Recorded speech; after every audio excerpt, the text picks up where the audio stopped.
can put you in a log cabin somewhere in Aspen.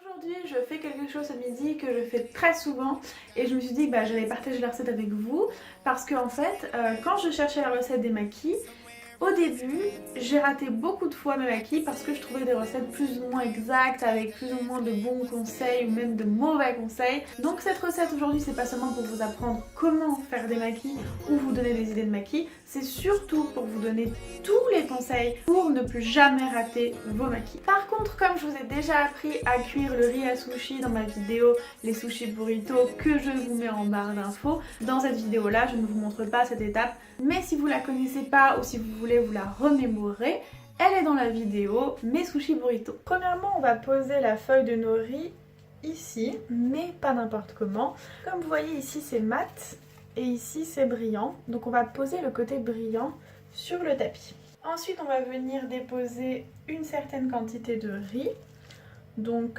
2 grosses cuillères à soupe pour moi. Surtout la cuillère avec laquelle vous prenez le riz doit être aussi un peu mouillée pour pas que le riz colle à la cuillère. Et avec les mains mouillées, on va le presser sur la feuille.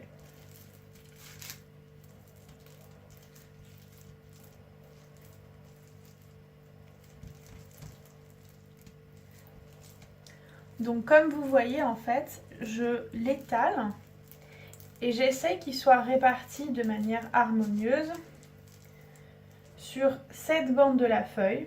Donc vous laissez un petit espace ici et un plus grand espace ici.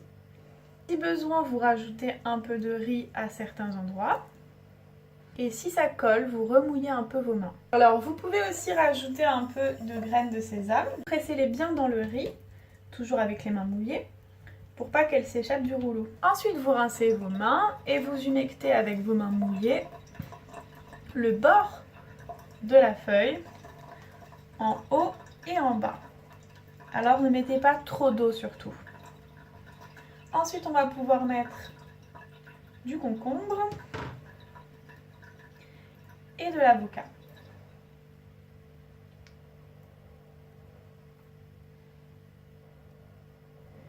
Et maintenant, on va rouler. Alors, on va prendre avec ses doigts le bord de la feuille. On va presser avec les autres doigts la garniture.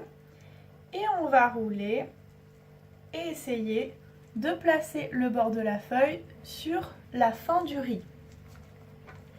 Quand on arrive à faire ça, on serre, on recule la feuille, on prend le bord, on le soulève et on continue à rouler. Pareil, on serre, on soulève et une dernière fois, on continue à rouler. Ensuite, pour s'assurer qu'on a un rouleau vraiment hermétique, on va faire ce geste-là. Et tout simplement, voilà. Alors, si vous avez plus ou moins de riz à certains endroits, vous essayez légèrement d'appuyer, mais là, il est plutôt parfait. Vous voyez ici, la feuille, elle s'ouvre un petit peu, elle n'est pas totalement collée. C'est très simple, vous mouillez un peu votre doigt, et voilà, ça se colle très facilement. Maintenant, je vous montre comment le couper. Alors, pour le couper, il faut absolument humecter un couteau, et il faut un couteau avec un petit peu de dents comme ça, ou alors un couteau lisse, mais qui coupe vraiment très bien. Donc, on va le mouiller. Un petit peu, pas trop. Moi personnellement j'aime bien couper les bords parce qu'ils sont souvent un petit peu moches. Comme vous voyez, c'est pas top. Mais à partir de là, on peut faire des maquis, donc de la taille qu'on veut, soit plutôt fin, soit plutôt gros ou soit moyen. Moi je vais les faire moyens. Donc ce qu'il faut, c'est bien serrer comme vous voyez le maquis, mais pas trop le serrer non plus, mais en tout cas le maintenir. Et descendre par mouvement comme ça jusqu'à avoir le maquis. Alors pensez très régulièrement à remouiller votre couteau.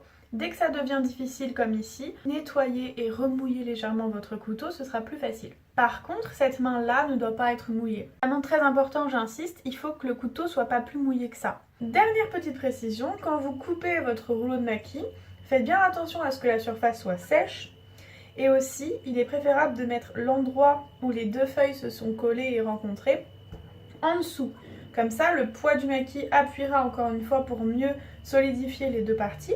Et si vous mettez cet endroit-là ici, quand vous allez couper, ça risque de s'ouvrir. Donc voilà, j'espère que je vous ai donné toutes les informations pour ne pas rater vos maquis et être sûr de vous régaler à chaque fois. Moi personnellement, j'ai fait aujourd'hui avec ce que j'avais, donc des avocats et des concombres. Vous faites ce que vous voulez par rapport à ça. Mais c'est vrai que c'est vraiment génial les maquis pour le midi parce que c'est extrêmement économique alors que ça coûte cher, plutôt cher au restaurant de manger japonais. Que c'est très facile à véganiser, que c'est très facile à emporter aussi, que ça se conserve hyper bien, qu'on peut faire des grandes quantités. Enfin bref, il n'y a que des avantages à faire des maquis. Donc je suis sûre que cette semaine, vous allez vous lancer dans cette entreprise. Alors j'espère que ça vous a plu et je vous dis à bientôt pour de nouvelles recettes. Bisous!